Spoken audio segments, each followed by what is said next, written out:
Welcome to White Collar Crimes That Radicalized Me. Let's talk about the downfall of Enron. This one is a doozy because the Enron scandal wasn't just about corporate greed. It was about a system that allowed it to flourish. It was about deregulation, political influence, and a financial environment that was designed to benefit the powerful at the expense of the public. We're going to peel back the layers to understand not just how Enron deceived everyone, but how the rules of the game were rigged in their favor. In the 1980s and the 1990s, a wave of deregulation swept through the energy industry, particularly under the administration of President Ronald Reagan, and it was continued under President H.W. Bush. So these policies aimed to reduce government oversight, allowing markets to quote-unquote self-regulate. This hands-off approach to energy markets created a fertile ground for companies like Enron to thrive.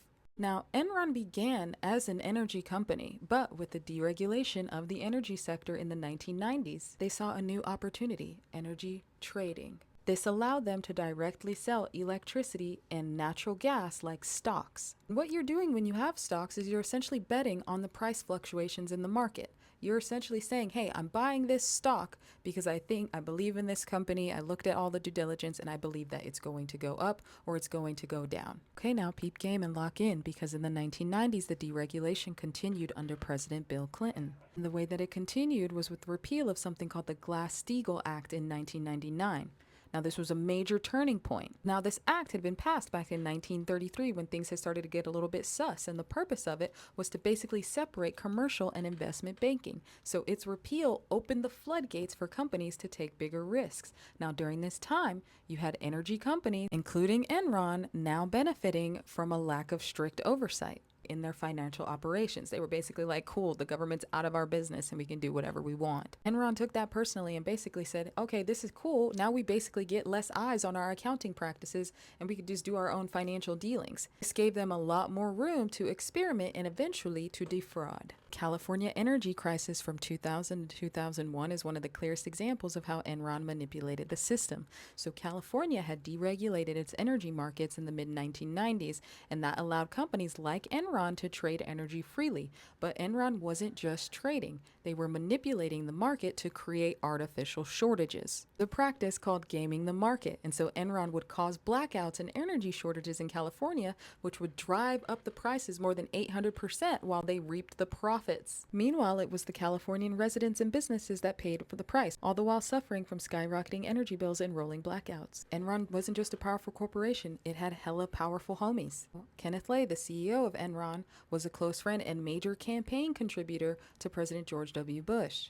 This meant that the Enron executives had hella play in Washington. They were so tight that Lay was even rumored to be considered for a top energy position in the Bush administration. So having this level of political clout allowed Enron to push for even more favorable regulations to avoid scrutiny as their schemes started to become more and more dangerous. They just kept piling up. In fact, during the California energy crisis, the Bush administration resisted calls for federal intervention. He did so by citing their free market principles.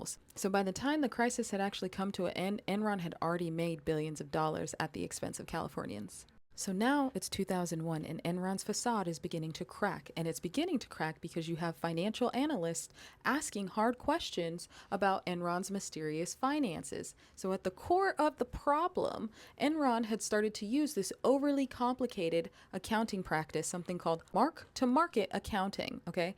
What this allowed for was for Enron to log potential future profits as current revenue. Stay with me now. Think about those finance bro influencers who sell you a course on how they made $1 million, but in actuality, the majority of their income is coming from selling the course itself. Same with the mark-to-marketing accounting. Enron appeared like they were making a profit based on future deals, but they hadn't actually brought in the cash yet.